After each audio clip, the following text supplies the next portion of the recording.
মামা মামা রাখেন রাখেন।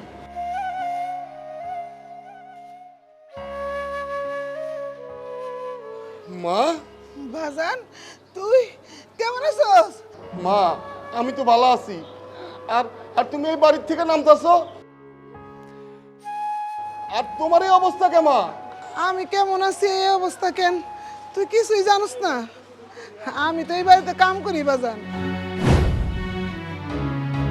কি গো মা, তুমি এই বাড়িতে কাজ করো?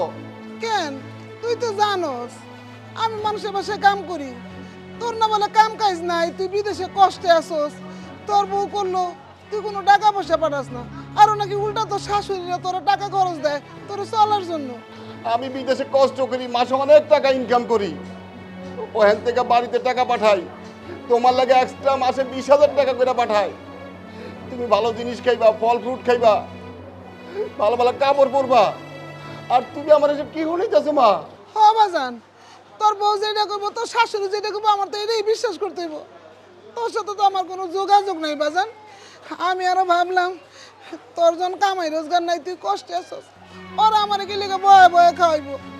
এই জন্য আমি মানুষের বাসায় কাজ করে নিজের পেট নিজে চালাই বাজান। মা তুমি তো আমার কাছে ফোন দিয়ে সব কিছু কইতে পারতা। তোরে আমি ফোন দিব, আমার কি একটা ফোন কিনে দিছ? আর তোর বোর কাছে একটু ফোনটা চাইলে কয়েক আসার গায়ে পড়ে যাবো, বাইকে যাবো, এই জন্য আমার ধরতেও দেয় না। কি গো মা তুমি এগুলি? আমি তোমার একটা ফোন কিনে দিবার লাগা এক্সট্রা 20,000 টাকা পাঠাইছি, শুধু ওই ফোনে আমার মাল লাগে আমি কথা কনের লাগা। একটা মা কত কষ্ট মানুষের বাসায় কাজ করে তার ছেলে বিদেশ বাড়িতে থাকে, রেখে তুই বুঝছো? মা তুমি আমার লগে চলো। না না বাজান, আমি ওই বাড়িতে যাবো না। আমি এমনি আছি, ভালো আছি বাজান। আমি সংসারে যাই আর অশান্তি করতে চাই না। তোর মুখে যেই কথা শুনলাম, ওই বাড়িতে এখন যদি আমি যাই তোর উপর খুব অত্যাচার হইব, তোর অনেক কথা শুনাইব। আমি এগুলো চাই না বাজান। মা তোমার পলাতে এখন আইছে, তুমি কোনো চিন্তা করো না, তুমি আমার বাসা যাইবা, যা করার আমি করুম, তুমি আহো। আরে না রে বাজান, আমি আহো যাবো তো মা। না রে বাজান, জোর আরে করিস আহো না। তুমি।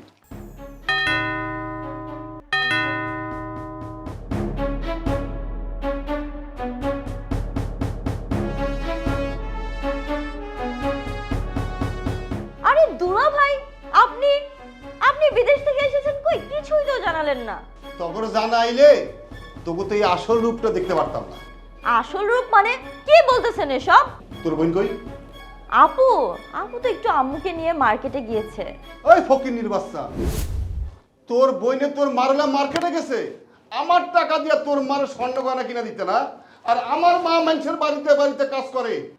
দেখেন দুলা ভাই, একদম উল্টাপাল্টা কথা বলবেন। আপনি ফকিন্নি কাকে বলতেছেন? আপনি তো এমন ভাবে কথা বলতেছেন যেন আমার মা আপনার টাকায় মার্কেট করতে গিয়েছে।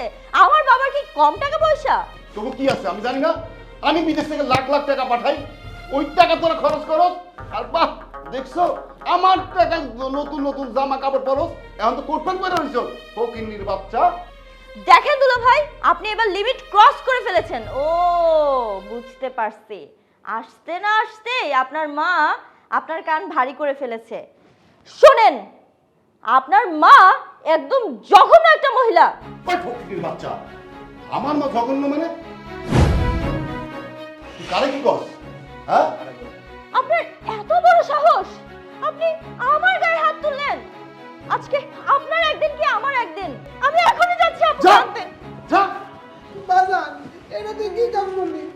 মা তুমি আমার জান না, তুমি আমার মেহের, যে মারে সম্মান দিতে পারে না। মা আজকে আমি তোমার লাগে বোর্ডের তালাক বাদ দিব। মা না না তোমার তালাক দিব, তুমি আমার মা। কোনো দরকার নেই, কোনো দরকার নেই।